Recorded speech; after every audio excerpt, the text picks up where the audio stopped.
Ba điểm trùng hợp của Hoài Linh và Phi Nhung đều nhận rất nhiều con nuôi nhưng giấu kín về con ruột, và lùm xùm cũng từ đây mà ra. Hoài Linh gặp lùm xùm với con nuôi Hoài Lâm, Phi Nhung gây xôn xao dư luận liên quan đến con nuôi Hồ Văn Cường, và đây cũng là hai người có con nuôi nổi tiếng nhất của hai nghệ sĩ.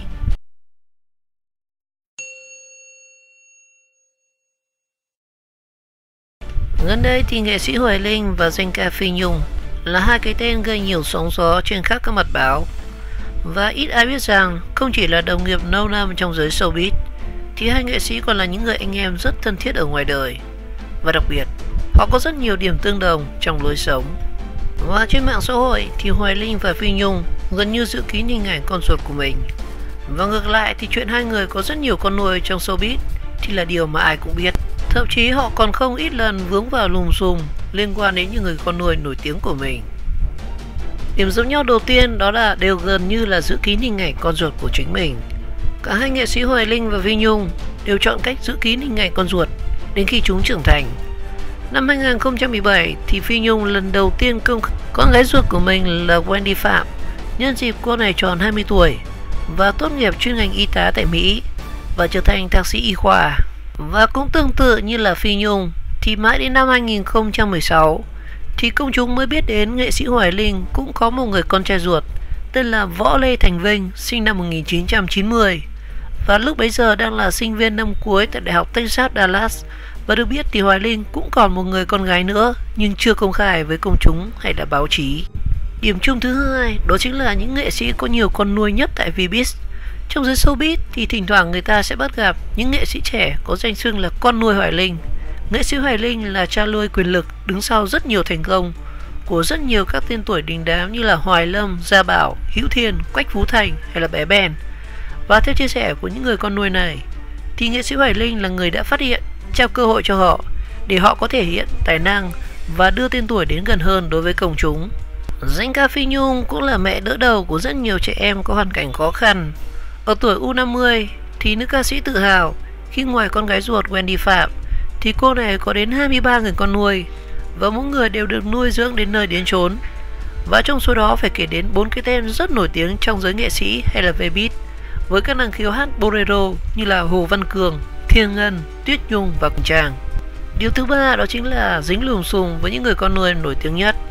Mối quan hệ cha con giữa nghệ sĩ Hoài Linh bắt đầu rạn nứt từ khi Hoài Lâm công khai yêu bạn gái chưa đủ tuổi thành niên và dính nghi vấn sử dụng chất kích thích. Và hiện tại thì tình trạng mối quan hệ giữa hai người trên là dấu hỏi rất lớn. Ngoài ra thì rất nhiều người hâm mộ từng nghi vấn Hoài Linh chỉ nhận con nuôi nổi tiếng để làm đẹp tên tuổi. Cụ thể thì Hoài Lâm và gia đình từng nhiều lần tìm đến nhà nam danh hài để xin được giúp đỡ và rèn giũa. Tuy nhiên, phải tới khi nữ danh ca Hương Lan đề nghị thì Hoài Linh mới nhận cậu con nuôi này. Và trước nghi vấn từ mặt con nuôi thì Hoài Linh chia sẻ: giờ Hoài Lâm có lộc mà không biết giữ, tôi nói không nghe thì đành chịu. Và từ năm 13 tuổi thì Hoài Lâm đã là con nuôi của nghệ sĩ Hoài Linh.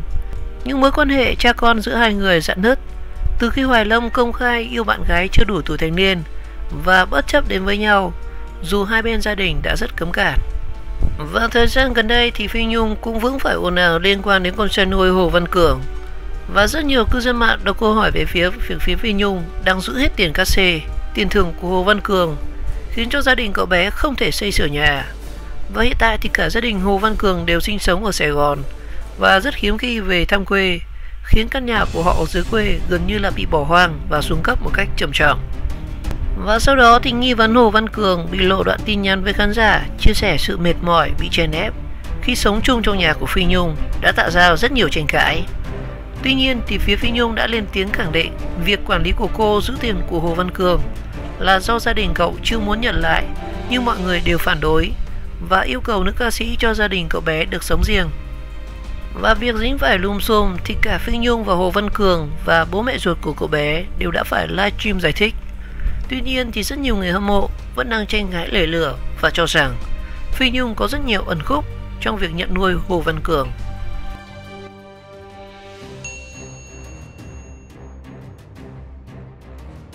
Mẹ của Hồ Văn Cường chia sẻ: tôi không biết gì về các sale của con vài năm qua.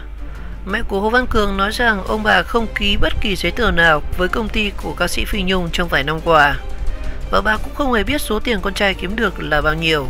Và trao đổi với phóng viên vào chiều ngày 13 tháng 6 thì bà Võ Thị Ngọc Thu, mẹ của Hồ Văn Cường, cho biết từ thời điểm Phi Nhung nhận nuôi con trai thì gia đình bà không hề ký bất kỳ hợp đồng nào với công ty của nữ ca sĩ. Và đồng thời bà Thu khẳng định không biết tổng số cát xê khi đi hát của Hồ Văn Cường trong những năm qua. Tôi thật sự không biết gì về cát xê của con khi đi hát những năm qua. Và trên thành phố thì tôi ở chung nhà với Phi Nhung nên không giữ tiền, mẹ của Hồ Văn Cường chia sẻ với phóng viên.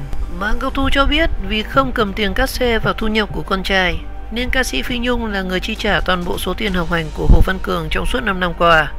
Khi phóng viên đặt câu hỏi, Hồ Văn Cường từng bày tỏ mong muốn được ra ngoài để sống riêng với cha mẹ, dự tính của ông bà trong thời gian tới sẽ như thế nào, thì mẹ của Hồ Văn Cường trả lời: tôi không ra ngoài sống, Cường chắc bị xúi giục chứ con cũng không muốn ra ở riêng. Bà này trả lời. Về phía ông Hồ Văn Mười là cha của Hồ Văn Cường thì ông này cho biết thời gian này đang tạm nghỉ việc vì quán chay của Phi Nhung vì đang dịch Covid-19.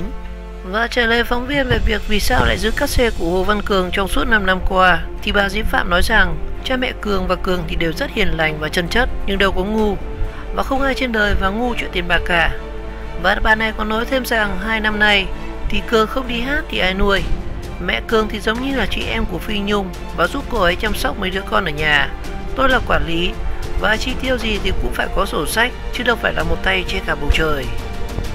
Và trong một bài phỏng vấn với phóng viên thì Hồ Văn Cường khẳng định anh hoàn toàn không biết số tiền đi hát trong những năm qua và số tiền đó do quản lý giữ. Và mong muốn của nam nghệ sĩ là được no cho bố mẹ cuộc sống đầy đủ. Và cát xê của Hồ Văn Cường trong năm đi diễn cùng với 200 triệu đồng giải thưởng từ cuộc thi Việt Nam Idol Kids năm 2016 cũng được Phi Nhung xác nhận là do quản lý bà Diễm Phạm đang cất giữ. Đầu tháng 6 vừa qua thì ồn ào về mối quan hệ giữa Phi Nhung và Hồ Văn Cường là chủ đề tranh luận của cộng đồng mạng. Hồ Văn Cường được xác nhận anh chính là chủ nhân của những đoạn tin nhắn liên quan đến Phi Nhung trên mạng xã hội. Và nội dung tin nhắn là những chia sẻ của Hồ Văn Cường. Anh cho biết bản thân rất mệt mỏi và đang muốn về quê để sinh sống.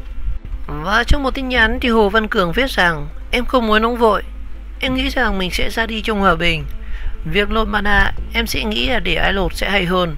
Và nhà bên đây là quỷ, sao em có thể đấu lại, nên em ra đi trong êm đẹp là an toàn nhất.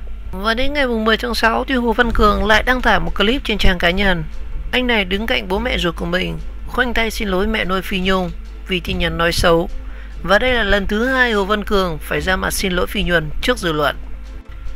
Quản lý Diễm Phạm trả lời: tôi và chị Nhung dẫn con lên thành phố Hồ Chí Minh từ lâu để nuôi ăn học, chứ đâu phải là chỉ cho bé đi hát. Dư luận đâu biết có một năm Hồ Văn Cường học ở trường quốc tế phải đóng bao nhiêu tiền. Trường quốc tế có chính sách giảm giá, nhưng đâu có phải là miễn phí tất cả. Và trong nội dung tin nhắn của Hồ Văn Cường, có thể cậu ấy có rất nhiều ẩm ức và cả sự giận dữ. Chị có quan tâm đến chuyện này hay không? Diễm Phạm trả lời: con đang ở tuổi mới lớn, rất bồng bột và nổi loạn, và biết con chưa hiểu rõ nên tôi đã bỏ qua cho Cường.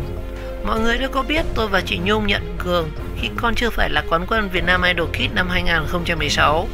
Và từ khi Cường phỏng vấn ở trong phòng đầu tiên với Tóc Tiên, Văn Mai Hương thì con đã nói hâm mộ cô Phi Nhung. Và người trong công ty tôi khen bé hát giống chị Nhung quá.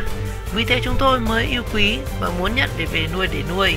Sau đó thì chúng tôi đã về quê và đón Cường lên thành phố Hồ Chí Minh để đi học. Chúng tôi nhận Hồ Văn Cường về không phải để đưa con đi hát mà lo cho tương lai của con. Cường và ba mẹ nhìn rất chất phác, nhưng về tiền thì họ không có ngu đâu. Ba mẹ Cường thì vẫn còn trẻ, khỏe và đi làm để lo cho cuộc sống thì có gì là sai. Chẳng lẽ con trai là ca sĩ thì ba mẹ ngồi không? Và 2 năm nay thì Cường không đi hát thì ai nuôi? Mẹ Cường giống như là chị em của Phi Nhung và giúp cô ấy chăm sóc mấy đứa con ở nhà. Tôi là quản lý và chi tiêu cái gì cũng phải có sổ sách, chứ đâu phải là một tay che cả bầu trời. Người ta còn nghi ngờ chúng tôi ức hiếp và đánh đập Cường. Chúng tôi vẫn ở đây, Cường và ba mẹ cũng ở cùng. Cháu của Cường cũng được đưa lên đây để chị Nhung nuôi. 6 cháu nhỏ được chị Nhung nuôi ở ngôi chùa tại Bình Phước cũng vẫn ở đó. Và mọi người nghi ngờ thì cứ đến đấy hỏi. Và từ trước đến nay thì chị Nhung có tiền bao nhiêu thì giúp các bé bấy nhiêu. Chị Nhung đã vào nghề 30 năm nay rồi, biết sống làm sao để giữ được tên tuổi. Và nếu chị Nhung sai, họ đưa ra bằng chứng là chết rồi. Ở đây mọi việc là việc của gia đình. Chúng tôi là gia đình, không phải là công ty hay là ca sĩ. Trong mọi việc ồn ào xảy ra thì Phi Nhung luôn đẩy Hồ Văn Cường ra trước dư luận và hứng chịu sự chỉ trích. Ví dụ như scandal trước Tết, Phi Nhung còn lên trang cá nhân kể ra hàng loạt các thói xấu của Hồ Văn Cường. Và đây được đánh giá là cách bêu dếu và làm ảnh hưởng xấu đến Hồ Văn Cường hay không? Diễn Phạm trả lời, chị Nhung cùng lắm mới phải lên tiếng như thế. Và lúc đó thì Cường thay đổi. Có rất nhiều điều khiến mọi người không hài lòng. Khi bị mẹ Cường la thì con sẽ giận, đóng cửa phòng, nằm dài nguyên ngày và không đi ra ngoài. Và đôi khi con còn bê trễ việc học như là nghỉ học đến lớp muộn. Và nói không được thì chị Nhung mới lên mạng viết. Và từ đấy không ngờ có những con người kích động châm chọc Cường, ảnh hưởng đến mối quan hệ của con và gia đình. Chị Nhung là mẹ nuôi nhưng dạy các con nghiêm khắc như là con ruột. Chỉ quan điểm vui chơi là ra chơi, ăn ngủ học tập phải đúng giờ. Và trong chuyện này chị Nhung chỉ sai để người ta kích động Cường mà thôi. Và mọi người cứ bàn tán về video ba mẹ và Cường, nhưng đằng sau đó có ai biết ba mẹ Cường đã năn nỉ chị Nhung: chị thương em, đừng giận Cường, chị dạy dỗ và lo cho Cường giúp em. Mọi người có biết điều đó hay không? Và rõ ràng cho mọi scandal thì Cường không được chị, người quản lý và Phi Nhung bảo vệ hình ảnh, nhưng nhiều mối quan hệ bầu xô và các ca sĩ khác. Chị không thấy mình sai à? Tất nhiên là tôi phải xem lại bản thân thì có làm gì sai hay không. Và nếu sai thì phải điều chỉnh để con hiểu mình hơn, và cái gì mình không đúng thì phải bỏ. Chị và Phi Nhung sẽ làm gì sau vụ việc này? Giữa chúng tôi và Hồ Văn Cường không phải mối quan hệ giữa bầu xô và ca sĩ, mà là người thân và gia đình. Chị Nhung nuôi nấng, lo lắng việc học hành của con. Còn tôi và mọi người trong công ty thì mỗi người một tay giúp cho chị ấy. Chúng tôi đều làm từ tâm thiện nguyện, giúp chị Nhung mà thôi. Và không có gì sai trái ở đây cả.